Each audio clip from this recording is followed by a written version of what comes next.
తర్వాత నేను సినిమాలు చేసి ప్రొడ్యూసర్గా చేయాలనుకుంటున్నాను. నాకు ఇంట్రెస్ట్ కలుగుతుంది, ఇక్కడ సెటిల్ అవ్వాలనుకుంటే ఇది వండర్ఫుల్ ఇండస్ట్రీ అమ్మా. ఇక నువ్వు రాణించాలి అంటే కనుక ఖచ్చితంగా నీకు అవకాశం ఉంటుంది. ఇది ఒక దీనిలాగా ఎంతమంది వచ్చినా సరే అంతమందికి ప్లేస్ ఉంటుంది. అనేది ఎవరు రాణిస్తారు ఎవరు రాణించరు అనేది మన వ్యక్తిగత కష్టాన్ని బట్టి మన యొక్క గోల్స్ బట్టి ఉంటాయి. ఇక్కడ ఇంకొక విషయం, ఇండస్ట్రీ ఈ పరిశ్రమ సినీ పరిశ్రమ అనేది అర్థం లాంటిది. మనం ఎలాగా ఉంటామో మన స్వభావం కానీ మన ఆహార్యం కానీ మన థాట్స్ కానీ మన స్వభావ భావాలు కానీ ఇవన్నీ మన వ్యక్తిత్వం కానీ ఎలా ఉంటుందో అలాగే మనకి రిజల్ట్ కనబడుతుంటుంది. ఆ అర్థం కూడా మనం అలాగే చూస్తుంది. ఇండస్ట్రీ కూడా అలాగే మనకి రిజల్ట్ ఇస్తుంటుంది. నీ వ్యక్తిత్వం బాగుండాలి, నీ అప్రోచ్ బాగుండాలి, నీ కష్టం బాగుండాలి, అంతకంత రిజల్ట్ ఇస్తానే ఉంటుంది ఇండస్ట్రీలో. దీన్ని కేర్లెస్గా ఉన్నా సరే, ఒక యాటిట్యూడ్తో ఉన్నా సరే, చూద్దామని అపనమ్మకంతో ఉన్నా సరే అది కూడా ఈ పట్ల అపనమ్మకంగానే ఉంటుంది. ఏది అంతంత మాత్రంగా చూస్తుంది. నేను అనుభవపూర్వకంగా చెప్తాను. అన్నప్పుడు నేను ఫస్ట్ సినిమా చేయాలనుకుంటే మా ఇంట్లో ఉన్న హీరోస్ తోటి ఏ హీరో తను కాదంటారు. ప్రతి ఒక్కరిని ప్రతిరోజు కలుస్తుంది. ఒక కత్తి తెచ్చుకుంటే ఏ హీరో తను కాదంటారు.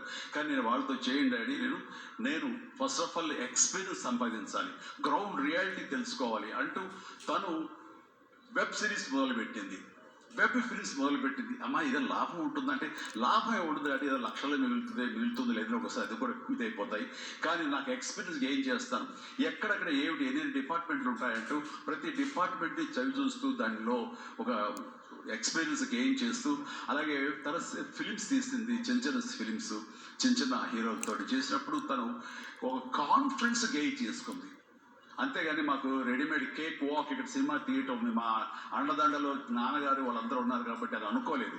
అలాగే ఎవరితోటో నువ్వు పార్ట్నర్షిప్ తోటో నాతో సినిమా చేయమంటే వాళ్ళు అన్నారు, అయ్యో మమ్మ నువ్వేమి పెట్టక్కల, నువ్వేమి రావక్కర్లేదు, సినిమా మేము చేసేస్తాము, నీ పేరు వేసేస్తాము, లాస్ట్కి వచ్చేసరికి ఇదిగో ఇంత డబ్బులు ఇచ్చేస్తామా, ఏం వరి అవ్వకమ్మా అంటే అస్సలు నాకు వద్దురంటే నేను వెళ్తే సినిమా చేయను, అందుకు అది బ్యానర్ పేరు నేను చెప్పను అనేసరికి అలాగే ఏమంటే కాదండి నాకు ఎక్స్పీరియన్స్ కావాలి, నేను పని చేయాలి, నేను డబ్బు పెట్టుబడి పెట్టాలి, పెట్టిన తర్వాత మంచి వచ్చాడో వచ్చే ప్రతి పైసాకి నేను తినడానికి నేను అనుభవించడానికి నాకు అర్హత ఉంటుంది కాబట్టి నేను చస్తే ఆ సినిమా చేయండి, ఆ సినిమా క్యాన్సిల్ చేసుకుంది.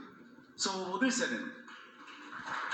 సాహుతో సినిమా అన్న తర్వాత సాహుతో కూర్చుని చెప్పండి మీరు ఎంత పెడతారు, నేను అంతే పెడతానని సగం డబ్బు సొంతంగా పెట్టింది, మిగతా డబ్బు బయట నుంచి అప్పు తీసుకొచ్చింది పెట్టిందే తప్ప నేనైతే నా పైసలు ఇవ్వలేదు. ఆ పైపెచ్చు ఇద్దరి నుంచి నాకు టైంకి కావాల్సిన రెమ్యునరేషన్ ఆయా సమయాల్లో నేను తీసుకుంటూనే ఉన్నాను తప్ప అది నేను ఇవ్వలేదు. అంత ప్రొఫెషనల్గా బిహేవ్ చేసింది.